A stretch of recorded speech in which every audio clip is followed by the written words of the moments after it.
অনুমতি দিয়েছেন আমার আল্লাহ, নবী এবং রাসূলদেরকে প্রেরণ করেছে আল্লাহর জমিনে কাফেরদের সঙ্গে মোকাবেলা করার জন্য।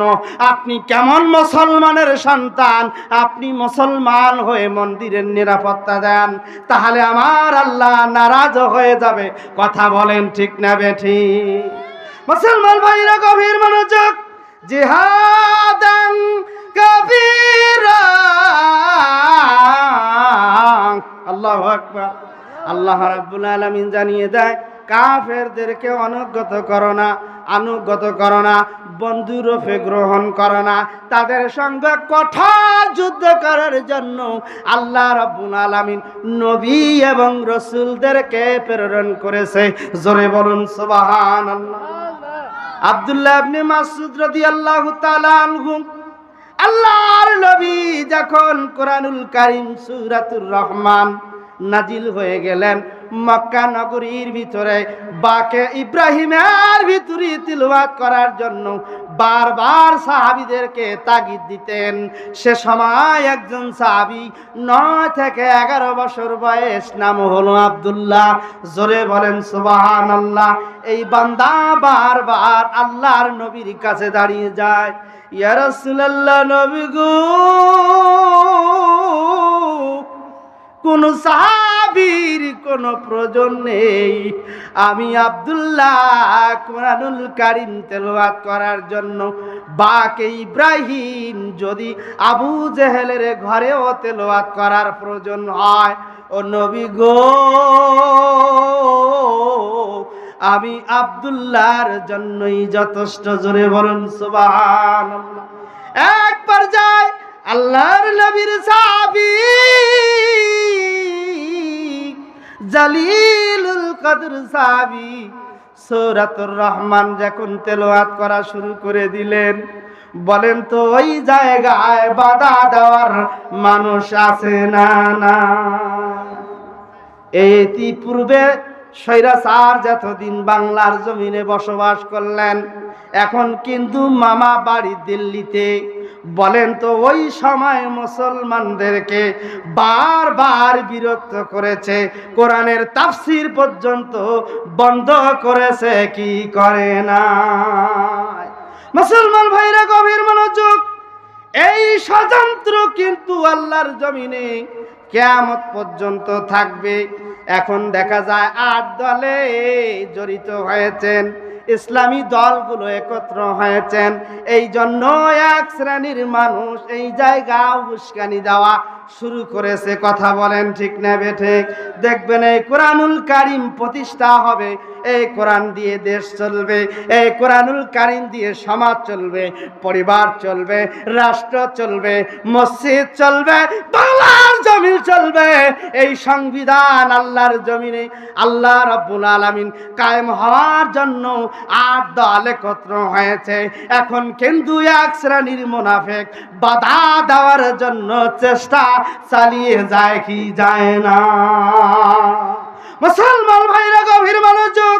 আল্লামা দিলওয়ার হোসেন সাঈদী বলেছে, অতি শীঘ্রই তোমাদেরকে আল্লাহ রাব্বুল আলামিন পরাজয় করবে, ইঁদুরের খাদ পর্যন্ত পাওয়া যাবে না। তেমনই হয়েছে। তোমরা যদি ভবিষ্যৎ এই কোরআনুল কারীমকে অপমান করতে চাও, ওলামায়ে কেরামদের জবান বন্ধ করতে চাও, তোমরাও জেনে রেখো বাংলার জমিন তোমাদেরকে আর চিরজীবনের জন্য স্থান দিবে না। কথা বলেন ঠিক না বেঠিক? মুসলমান ভাইরা গভীর মনোযোগ। আল্লাহর নবীর সাহাবী জালিলুল কদর সাহাবী আব্দুল্লাহ ইবনে মাসউদ যখন কোরআন তেলাওয়াত করতেছিলেন, বলেন তো এই ছোট বাচ্চা যদি কোরআন তেলাওয়াত করে, আজকে দেখবেন মাদ্রাসাগুলোতে ছোট ছোট বাচ্চাগুলো কোরআনুল কারীম খতম দিয়ে দেয়, হেফজ শেষ করে দেয়। এটা যদি আল্লাহর করুণা না থাকতো, আল্লাহর রহমত না থাকতো, কোন মানুষ কোরআনের কোরআনুল কারীমের হাফেজ হওয়া সম্ভব না। কথা বলেন ঠিক না বেঠিক? আব্দুল্লাহ ইবনে মাসউদ কোরআন তেলাওয়াত করার জন্য গেলেন, বাকি ইব্রাহিমের ভিতরে আল্লাহর নবীর দুশমন আবু জেহেল, এই নিষ্ঠুর মানুষটা আল্লাহর নবীর সাহাবীকে বারবার ডিস্টার্ব দেওয়ার জন্য আল্লাহর নবীর সাহাবীকে ডাক দিয়া বলে, আব্দুল্লাহ এখনো কোরআন বন্ধ করো, না করলে তোমাকে এই জায়গায় শহীদ করা হবে। তোমার এতিম নবী আমার বিচার করতে পারবে না। বলেন তো এতিমের মতো এই 17 বছরে টুপিওয়ালাদের কোনো ইজ্জত আল্লাহর জমিনে ছিলেন না।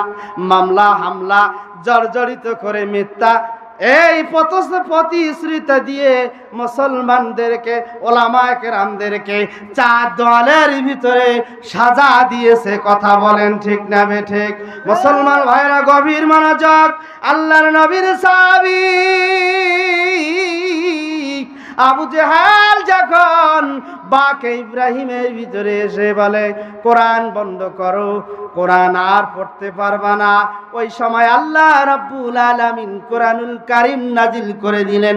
জোরে বলুন সুবহানাল্লাহ। ওয়া ক্বালাল্লাযীনা কাফারু লা তাসমাউ লিহাযাল কুরআনি ওয়ালগাউ ফীহি লাআল্লাকুম তাগলিবুন।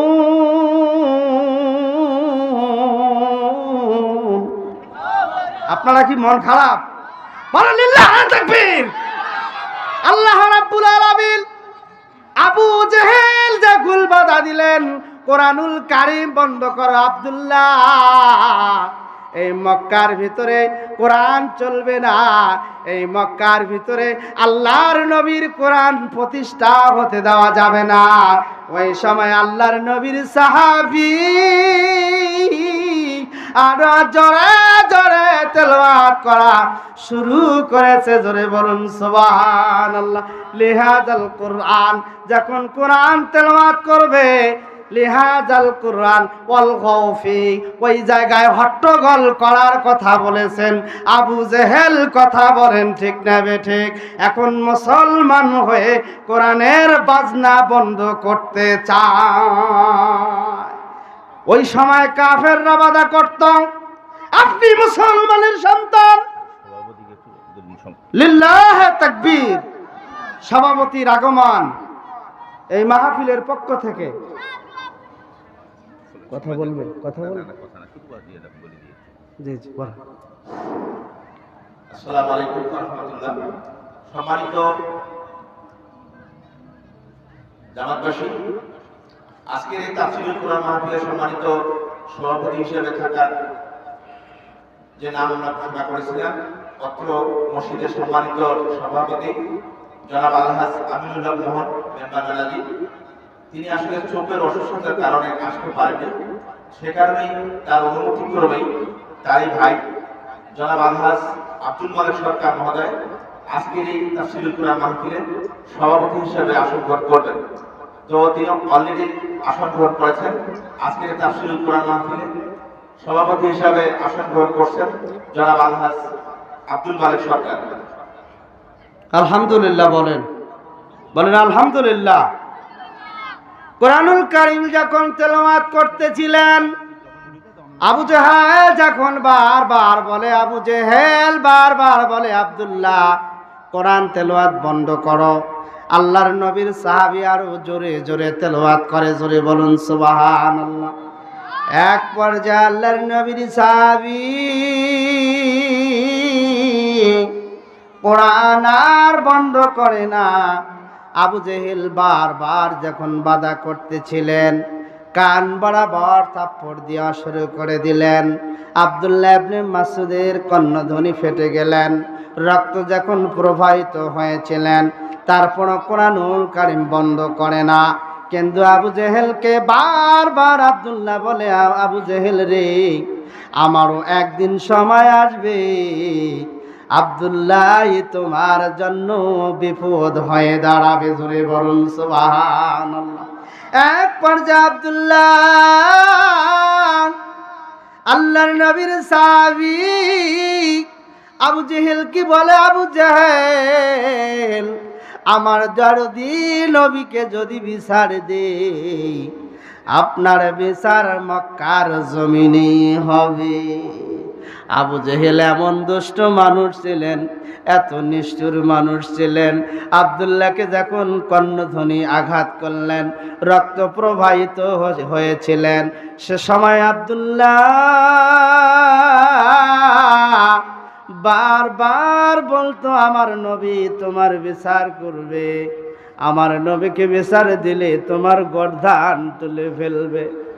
আল্লাহর নবীর সাহাবী চোখ করলে যখন কান্না করতে করতে আমার নবী আপনার নবীর আগমন হয়ে যায়, সে সময় আল্লাহর পয়গম্বরের সাহাবীকে দেখে আবু জেহেল বারবার ধিক্কার জানায়, তোমার এই ইতিম নবী মক্কার ভিতরে বিচার করার কোনো ক্ষমতা থাকবে না। বলে লিল্লাহি তাকবীর। আল্লাহর নবীর সাহাবী